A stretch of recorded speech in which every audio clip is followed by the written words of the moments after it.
they're paring back for health reasons, so there's no late nights. The King is still having his cancer treatment, isn't he? Although he's pausing it for this tour. How are you, Kate? I'm well, thanks very much. How are you? Looking forward to Australia? I'm going through my mental packing checklist and thinking of all the things Op note, check. Visa, check.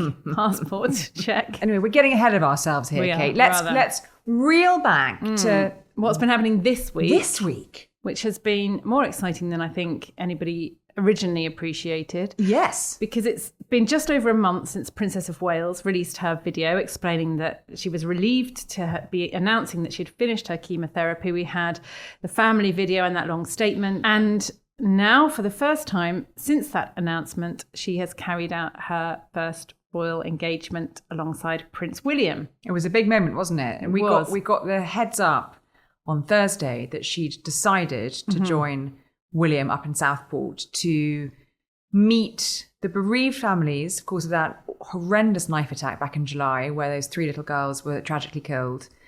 And they met them in private and also went and met some of the emergency first responders who'd been involved in dealing with the aftermath of that attack, and also who some of the people who've been providing mental health support to the local community and those who are involved. And I think as soon as it dropped into our inboxes, so to speak, we knew it was going to be quite a big deal because, of course, there's been so much discussion around when she'll come back, the princess's phased return back. And each time we've seen her, we saw her at Trooping the Colour in June, we saw her at Wimbledon in July. We saw her, of course, with Liz Hatton last week. And I loved your piece, your interview you did with Liz Hatton. I thought it was a fantastic piece, and I thought it was great for her and her family. But it's been really hammered home to us that it has not been her return to public engagements, whereas this was very much... This did feel like the first proper one. It was billed as that, wasn't it? Absolutely. The first engagement proper, if you like. She travelled, she went to see some people in, like you say, in private. So there's 2 elements to that day. They had the private element, so they had 30 minutes with each of the bereaved families for those 3 little girls. And then they met Leanne Lucas, who was the dance teacher on that day, on July the 29th, when an attacker came in and stabbed the children. And Leanne, actually the dance teacher, was critically injured herself. She had stab wounds. She was trying to protect some of the children. As well as the 3 that died, there were 8 other children that were injured. Horrendous attack. But then, of course, the outrage from that then sparked the riots, which we saw in summer in Southport, and then widespread disruption around the country. And I know at the time it was something that the King was monitoring daily. And he obviously went his visit. He went to visit in August, but we were told that this was something that Kate and William wanted to visit. But earlier in the week, we knew that William was planning to go. But on the day in question, the message came around, the princess feels well enough, she's going to go. And the mood music around it was, her reason for wanting to do that was she wanted to show support to Southport and the community, show some, the empathy and compassion and all of that.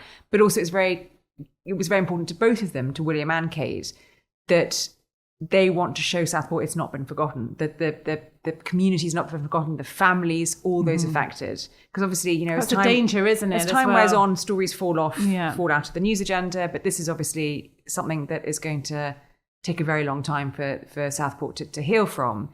And what I thought was quite interesting, and we'll get back into kind of what they talked about, but afterwards, when you saw some of the news reports in broadcast last night and in the aftermath, whether it was the emergency responders or, local community members, all of them said it meant a lot to us that they came, because we know that they've had their own incredibly challenging few months. And for them to come and sit and take the time and talk to us, that meant a lot. But I wonder, it was quite interesting hearing the princess talk about, she was asked by one of the emergency responders, how are the families? Yes, she was, yeah. And she said that they're all very different, coping with it in different ways in different families. Yeah. But then there was that nice message, wasn't there, where she said, they've asked me to say thank you to you, because then those first responders were the people who sort of fought to save their lives on the day. And obviously a lot of them still clearly very traumatized, because William said, don't rush back to work. obviously a lot of them still off work trying to kind of process what happened that day. You know, he was quite strict on that. He said, you know, make sure your bosses give you the time you need in the space.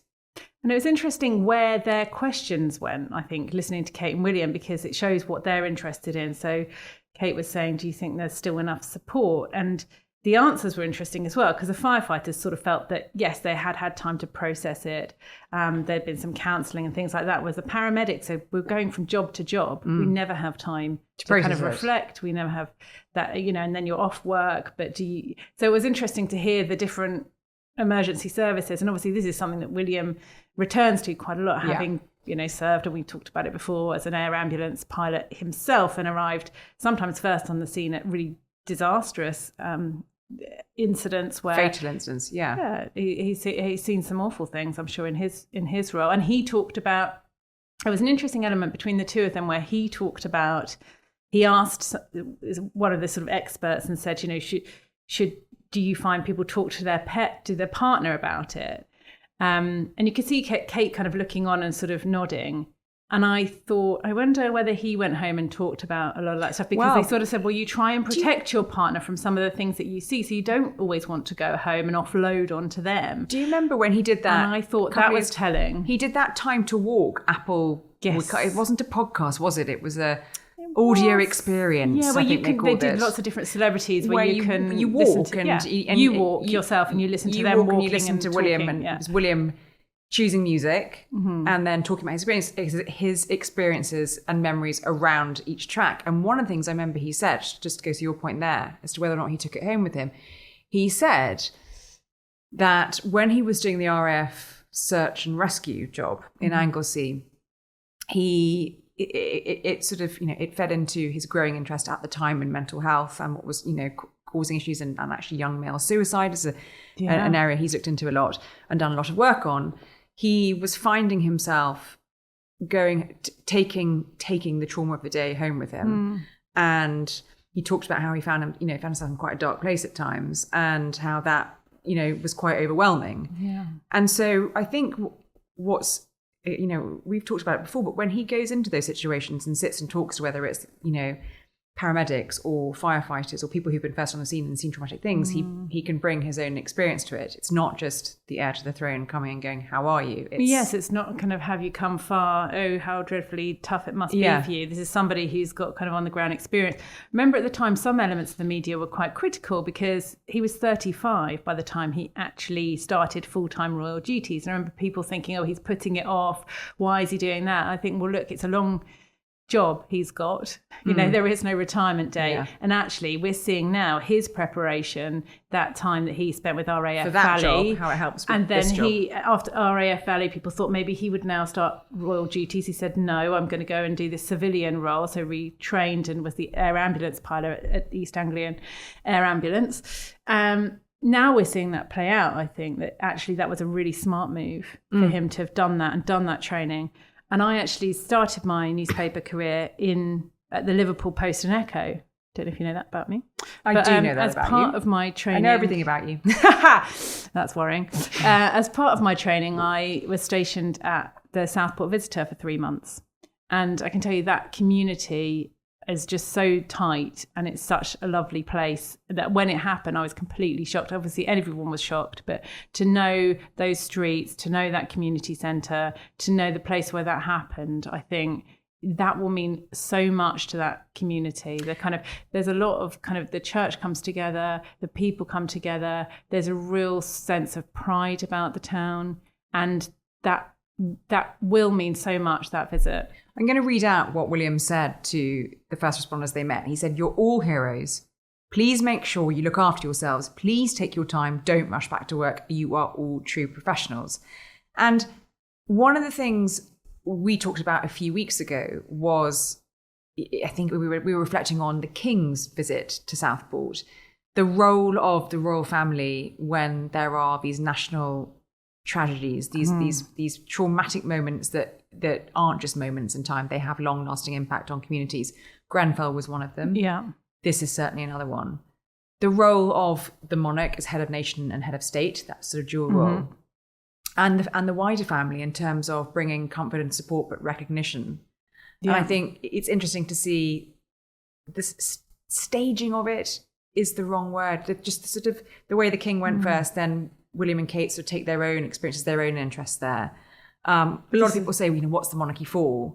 I think probably that's one of the things it really should be for. Yeah, absolutely. Well, I think about the mining disaster, and the Queen was criticised for going too late. So I remember thinking at the time it's all playing out over absolutely, over the summer holidays. That the King's team was very keen that they go at the right time, as soon as is humanly possible, but also at a point at which it doesn't cause more stress on the ground. You're not taking police officers away from another much needed area, because at that time the riots were still unpredictable. It wasn't known where they were going to spread next, and the King didn't want to take any kind of police resources from one area to another. But there was this anxiety I was sort of feeling from the palace while the King was up in Scotland, that he wanted to get there as soon as possible to be seen, that sense of reassurance that the monarchy provides, and that kind of national kind of state of coming together and leading the nation in that kind of mourning, or being that kind of figurehead. And William now coming up with Catherine. And I think because it was so important, that's obviously she was, happily feeling well enough to go. But that would have been playing on their minds. Interestingly, you just read out what he said about not rushing back to work. Now, obviously, we've seen this with the Princess of Wales. This is obviously key. They're having those conversations at home as well. It's not just about her physical health. She's got to get her, to feel like she's ready to go back as well. Well, Kensington Palace said to us, when we got that announcement and that film from her and her personal message saying, I'm looking forwards. I want to, my path to recovery is long. But she did talk about how important her work is to her, and how her work is an important part of her recovery. And the Moon Music has always been that this will be a phased return. It'll be a light programme of engagements between now and the end of the year. But I think she will probably she's now done that first public engagement in front of all the cameras since finishing her treatment. I think, who knows how she feels, but it went well. And she seemed very comfortable doing it. She seemed sort of back. She looked well. She looked well. She looked how she looked enthused to be there. I think, when will we see her next? That's what everyone will want to know. We're told they reiterated this line that she wants to be there at Remembrance Sunday in November at the cenotaph with the rest of the royal family. That's something obviously she's really keen to do. And I think which is bold. I think that gives us a sense of their reassurance that they're already pinpointing a specific point, because they know, the palace press office know that if she's not there on that day, people think, what's wrong with Kate? So they're obviously reasonably confident about her progress now, that they are pinpointing that again, not just once or twice. There's a few times they've mentioned that now to us in guidance. She really hopes to do that. And I think if she feels well enough, I think we'll see her at the Festival of Remembrance on the Saturday night too. So I think that Remembrance weekend, we'll probably see her twice, all being well. So it's all, hopefully, fingers crossed, going in the right direction. Right. Definitely a development. Where are we off to next, Kate? Well, last week, I think we accidentally started an unofficial news segment, Will's Week. Or did we? Was better than the short-lived Will's Beard, which we now won't talk of. I think that one's going to run and run. I think it's got a bit patchy anyway. On to other things. If we're going to make it an official segment, what has Will's been up to this week? Now, you were at BAFTA, I gather, with Will's for William's event. That's a bit big event this week. It's a bit informal, isn't it, Will's? Tell us what was going on there. Well, I was at BAFTA on Tuesday for an event that was co-hosted by BAFTA, which William is president of, and the Royal African Society, which William is patron of. And two for one. And it was actually, it was a fun engagement. It was all about championing and supporting and highlighting the need to support young people working in the creative industries, the need to support young people working in the creative industries, specifically film, TV and game. William was there meeting a lot of young people involved who are either film students or working in the industry, and a lot of them were recipients of the Prince William BAFTA Bursary Fund, which gives out grants of up to £2,000 to people to help them fast track their career or accelerate their career, or their training, or their education, or their course. Or just put them on a more equal footing with people who have more privilege in life. And one of the things that he was surprised by when he asked one of the young people what they'd use their grant for? They said, driving lessons. And he said, that's niche. And they were like, I suppose I've got to get around. They said, well, if I can't drive myself to an audition or to a film shoot, then I'm at a disadvantage. Not everyone's got a driver, Wills. So it's very practical. But while he was having that conversation with that group, he met... Wasn't there a cheeky question that he had back? Someone asked him how many times he'd taken his driving test. And he said, thankfully, I passed first time. And I just stood there and thought, even if you'd driven in a slightly dodgy way, clipped a curb, slightly bodged your parallel parking, William, I reckon you'd have still passed. He's probably driving from age of 5 around Balmoral or something. And which driving instructor is going to be brave enough to go, Your Royal Highness, you failed? Discuss. Anyway, I really wanted to pipe up at that point and thought, best not, Roy, just let him crack on. Anyway, but he was there with Paul Greengrass, the film director, yes, who's made lots of brilliant films, including 1993.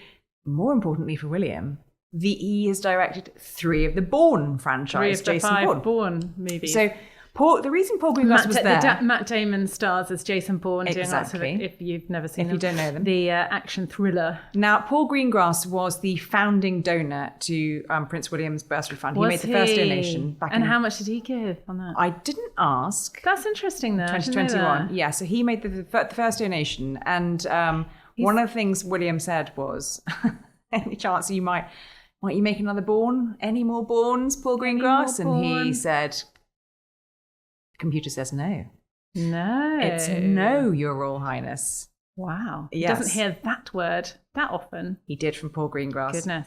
But the other people who were there... That's a shame. I wouldn't mind another Bourne movie. Yeah. Stephen Merchant was there. Celia Emery was there. Andy Serkis was there, of course, from Lord of the Rings fame. And they all 3 have donated to the bursary fund. And actually what was interesting was Celia Emery said, I didn't realise BAFTA did this. I thought it just gave out awards. I didn't realise it actually, granted funds to people from disadvantaged backgrounds who aren't all privileged. As a lot of, I think that's the thing about acting, isn't it? A lot of people feel that it's only people from certain backgrounds that get it's a a bit leg of a up in the closed industry. club. Yeah. And But there was a bit of banter. You have to go to RADA, and to get into RADA, you have to have gone to a posh school. Or, There was a bit of bants between Stephen and William because William's pretty tall. He is. Yeah, he is surprisingly tall. I think Stephen a lot of people Merchant. don't realise until they meet him how tall William is. I'm He's not sure. 6'3". I don't think he feels short often, but compared to Stephen Merchant, who's 6'7", he is a giant, isn't he? who said he had his built-up shoes on because he didn't want to be outdone by Prince William. That's anyway, funny. it was that was the start of Will's week. I tell you, it's not quite the end of Will's week. Go on. Let's briefly discuss. You said you thought his beard was looking patchy. Well, It was looking quite bushy at BAFTA, I can tell you. I feel like it's had its time. I think it's here. I feel it's here to stay. I think he thinks it's here to stay. You're not sure, but you, Kate, have other ideas. Yeah. Well, if you look at him in the documentary, Kate has other ideas on Will's beard. we're not allowed to talk about the details of it yet, but the sneak peek we had at the documentary that's coming out That's because it was all filmed before he grew his beard. this month. Well, yes, and he looked better without it. Discuss. Sorry to say. Discuss But anon. This time next week, we will both be in sunny, hopefully it'll be sunny, Australia, in Sydney. And more importantly, not just us. I know everyone's very keen to know about our travel itinerary, Kate. But Their Majesties King Charles and Queen Camilla will also have just arrived in Australia for the start of what's being seen as a very significant tour. Yeah. It is the King's first trip to a realm as monarch. Mm-hmm. First trip to a Commonwealth They're then realm. going on to Samoa, and that will be his first visit to a Commonwealth Heads of Government meeting, CHOGM, as monarch. Head of the Commonwealth. So it's a big trip. We'll be there. The royals, incidentally, so will King and Queen. The royals with Warren Which is a good Kate job, really. will also be there, dear listeners. Yes, we will be dispatching. Doing a podcast or two. But let's look ahead. Let's have a little taste of what that trip's going to look like and what we're going to be up to. Mm-hmm. Well, it will be different from royal tours of old. I think in Australia. We're not going to see evening. Functions. So there's no state dinner banquet in Australia, which is unusual. It is. And that's because they're paring back for health reasons. So there's no late nights. The King is still having his cancer treatment, isn't he? Although he's pausing it for this tour. Yeah, they've said that he's pausing his treatment during the tour. So they must be reasonably kind of reassured that he can, go that period of time. He's been having treatment for quite some time now, since the beginning of the year. And on medical advice is that he can pause it while he goes away and he will resume it when he comes back. This doesn't mean that he's finished his cancer treatment. There's no announcement from that point of view. But it is a sign that perhaps he's well enough. The fact that he's going actually is quite a reassuring sign from his doctors and from the palace, because... I mean, that was very much in doubt, wasn't it, in February when we were told he had cancer? I think a lot of us would have thought this trip might not have happened. Yeah. But it's been pared back. So it's tight, isn't it? It's Sydney and Canberra before we go on to Samoa. Yeah, so it's just all taking place in a very short period of time and very kind of close. That he's not going to go to Uluru, he's not going to go to other parts of the country. It's Sydney, and then he's got a day essentially in Canberra. I have to say, looking at the itinerary though, and I don't know if you agree with this, those days are pretty jam-packed. So although he's in Canberra just for one day, he's hitting quite a lot of engagements in that day. He's making the most of it. He'll be giving a speech in Canberra and then back to Sydney. So you've got the big ticket stuff, the official sort of, Parliament House events, the speech, the things you would expect from Royal Tour. Then you've got some fun elements. So you've got him going to a barbecue in northern Sydney. Which is always something that the Queen did, didn't she? There was always a big Aussie Barbie somewhere on an Australian tour. There's lots of opportunities to meet the public, which is what they're calling the walkabout. We used to call them walkabouts. They used to be called walkabouts, but now because of indigenous sensibilities and the fact that they're used by Aborigines to discuss sort of something more spiritual going off into the bush, they're not using the term walkabout. They are going to be meeting the public, but there's quite a few of those events. So Charles is obviously keen to get that into the programme. He wants to meet much of the Australian public as he can. Yeah. And there's always this issue with Australia, isn't there? The Republican agenda out there. We know the Prime Minister has made a big deal saying that he wants to move away from the monarchy. Although Anthony Albanese has slightly put that on hold, hasn't he? There was a referendum on giving Indigenous people more political sort of rights, and the country overwhelmingly voted against that. So that was a big defeat for the government. So I think a bit shaken by that, they're not minded to throw another referendum at the public for fear of being defeated again. So he said he'll have a referendum in the next term, but of course he'd have to win another election to get there. And he's also got Matt Thistlethwaite, who was initially designated as a minister for the Republic. This was part of this politician's brief that he was going to be looking at a way to make Australia a republic and move away from having Charles or British monarch as their king. But now Matt Thistlethwaite's brief has changed somewhat. So it seems to be sort of kicked into the long grass. It's been a long time. I mean, 1999 was the last referendum in Australia on the monarchy, when they narrowly voted to keep the monarchy. And if you speak to constitutional experts and most Australians, the reason it fell down was because they could not decide on what should replace the constitutional monarchy, what mechanism, how that should work. So anyway, it's always a live subject whenever you go on these tours. It was when we went with Harry and Meghan back in 2018. It sort of simmers, it brews, and then seems to fade away. So watch this space. We shall be reporting back, won't we, Kate? Yes, we will. What are you looking forward to most about? Apart from hanging out with me and hanging out with you recording on tour. Our first foreign dispatch of the Royals with Rory and Kate in Australia and Samoa. I'm excited. What else apart from that are you looking forward to? I think it's Samoa. I think it'd be interesting to see how he handles being head of the Commonwealth, his first Chogam as monarch, and the speech, that the words he uses there will be very carefully chosen. I think it'll be interesting to see how that plays out, but also because, from a purely practical point of view of what we're going to get out of it for, producing online and print reports, there are going to be some brilliant pictures. There's going to be much more fun. There's going to be a lot more colour in Samoa. I think Australia is going to be a bit more what we would expect of a kind of a standard royal tour, but I think Samoa will be really exciting. Now, you and I were last at Chogam a couple of years ago in Rwanda. Where, of course, really interesting. Charles, then the Prince of Wales, was representing the Queen. Yeah. Her late Majesty, and gave a big speech on her behalf.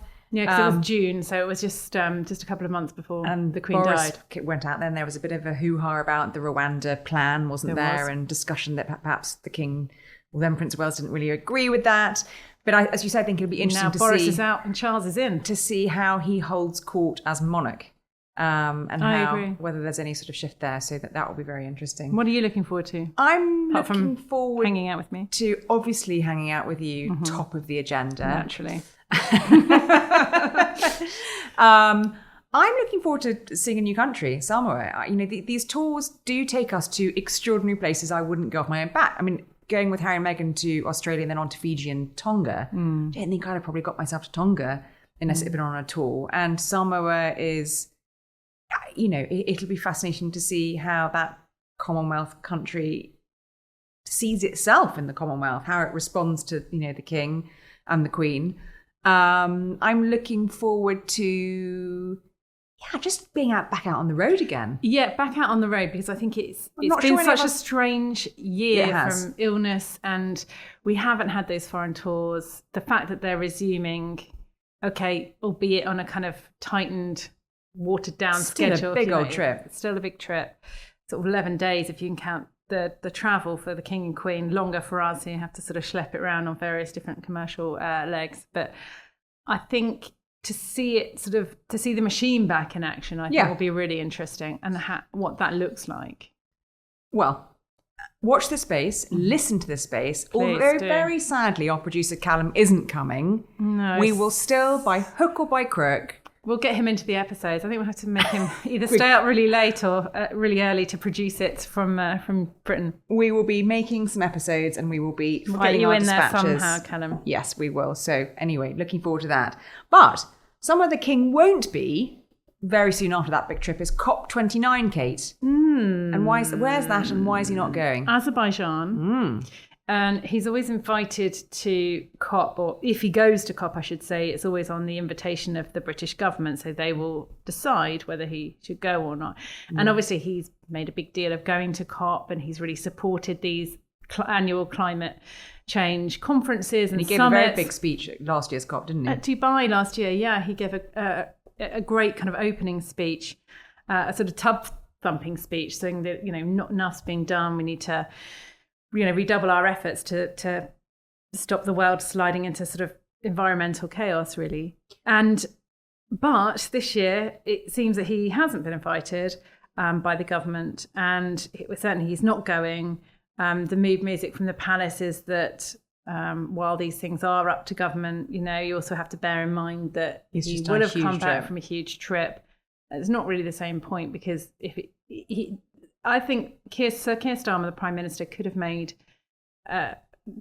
invited him or allowed him to do some sort of video address. There's ways and means of involving the King, and these conversations haven't happened. It always throws up some interesting narrative, COP, because the time that he didn't get invited, which I think you wrote about. Yeah, me and Caroline Wheeler, our political editor, it was a turned into quite a big story, and there was quite a lot of U-turning. So Liz Truss, Prime Minister for 4.5 minutes, decided as Prime Minister, one of her early calls was that the King, well-known globally as a climate activist and authority and, expert on these matters for decades, who, was responsible for, pulling together various accords at different COPs, particularly COP22, should not go. No. And not invited. This did not go down well. It didn't land well. It didn't land well. We got wind of this and took it to the palace, and the palace did their very diplomatic, this is... With mutual respect. It was mutual, and you just knew it wasn't mutual, because you knew that, Charles would have loved to. Charles, the climate change king, would want to be there. Anyway, it was our splash. I think it was our big front page story, and you just knew that there had been discussions there, and the king was said by others close to him to be very disappointed that he wasn't going. Anyway, fast forward 4.5 minutes. Liz Truss is no longer Prime Minister. Rishi Sunak is Prime Minister, and Rishi, he said, if it was up to me, had a very different view. I probably would have invited you, but it was all a bit too late, Your Majesty. It was all a bit too late. So instead, Charles did a very clever pivot and hosted a lot of very important people at Buckingham Palace. And I did that reception. I did the rota with Rishi Sunak there, and so a lot of people who were on their way to COP, if they get an invitation from the King, they're going to go and have a cup of tea with the king to chat about climate. So he sort of got his own back slightly and had, what was interesting about that reception was it was the first time you saw him in that big role and how he'd adapted the role. He would normally have given a speech. He didn't. He stood to one side and Rishi Sunak gave the speech. But he was there convening. He was there having those conversations with the likes of John Kerry, with the, other people there, with heads of state, with prime ministers who were all going to COP. And he was back in business in Dubai. He was back in business, giving a big speech. So although he's been away, he obviously had to cancel the New Zealand element to the trip. We haven't spoken about the Kiwis. No. Because I was there at the Palace when he had the hug from the women's rugby team. The women's scrum. Yes. One of them said, "Can we have a hug?" And he said, "Yeah, why not?" And one of her fellow players had misunderstood or misheard the question or something, misunderstood it. That when she said, "Shall we have a hug?" all the others thought it involved them too. So it ended up being more of a tackle and they all kind of hugged him. But he was quite sad to have to cut New Zealand out of his trip. When he goes to Australia and Samoa. But I think Azerbaijan might have been a step too far. But it's not the point, is it? It doesn't matter if you want to go to the party or not. If you it's the invite. It's the invitation. It's the invite. It is. NFI. Yeah. Anyway. So we'll see how that plays out. We'll see. Watch this space on that too. Yeah. Kate, I will see you next, down under, on the other side of the world. Look forward to it.